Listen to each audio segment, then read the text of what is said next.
2007లో శాసనమండలిలో వారితో సంవాదానికి దిగేది.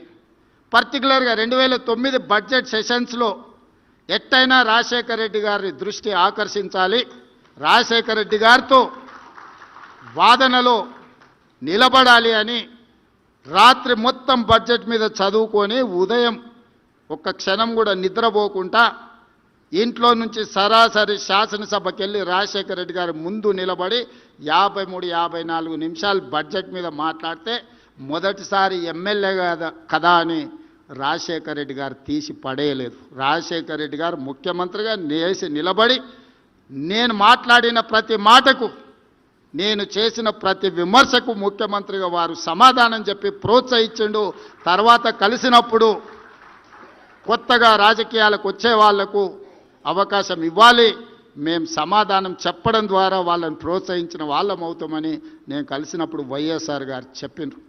అందుకే ఈనాటికి శాసనసభలో ఎమ్మెల్యేలు మాట్లాడితే నేను లేచి సమాధానం చెప్పడానికి ట్రై చేస్తాను. నాకు ఎప్పుడు గుర్తొస్తుంది, మొదటిసారిగా 2009లో శాసనసభలో బడ్జెట్ మీద నేను లేవనెత్తిన అంశాలు రాజశేఖర రెడ్డి గారు వివరించిన తీరు రాజకీయాల పట్ల ఒక నమ్మకం, విశ్వాసం కలిగించింది.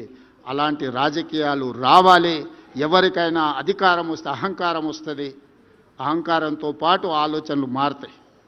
రాజశేఖర రెడ్డి గారు ముఖ్యమంత్రిగా మారిన తర్వాత అహంకారం కాదు, ఆలోచనతో ప్రజలు ఏమి ఆశిస్తున్నారో, ప్రతిపక్షాలు ఏమి సూచన చేస్తున్నాయో వాటిని పరిగణలోకి తీసుకొని పరిపాలన చేయాలని, అంతకంటే ముందు వారు ఉన్న విధానాన్ని మార్చుకున్నాని వారే చెప్పి నాకు కోపం అనే నరం తెగిపోయింది, నేను ప్రజలకు సేవ చేస్తాను రాజశేఖర రెడ్డి గారు ఏదైతే చెప్పినరో, ఈనాటి రాజకీయాలకు రావాలనుకున్న వాళ్ళందరికీ ఇదొక సూచన.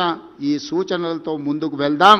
తప్పకుండా రాజశేఖర రెడ్డి గారు ఏవైతే అసంపూర్తిగా వదిలేసిన జ్ఞాపకాలు ఉన్నాయో వాటన్నిటిని పూర్తి చేయడం ద్వారా రాజశేఖర రెడ్డి గారి యొక్క పేరును శాశ్వతంగా ఈ తెలుగు ప్రజలు గుర్తుపెట్టుకునే విధంగా కొనసాగిద్దామని తెలియజేస్తూ మీ అందరి దగ్గర సెలవు తీసుకుంటున్న మిత్రులు.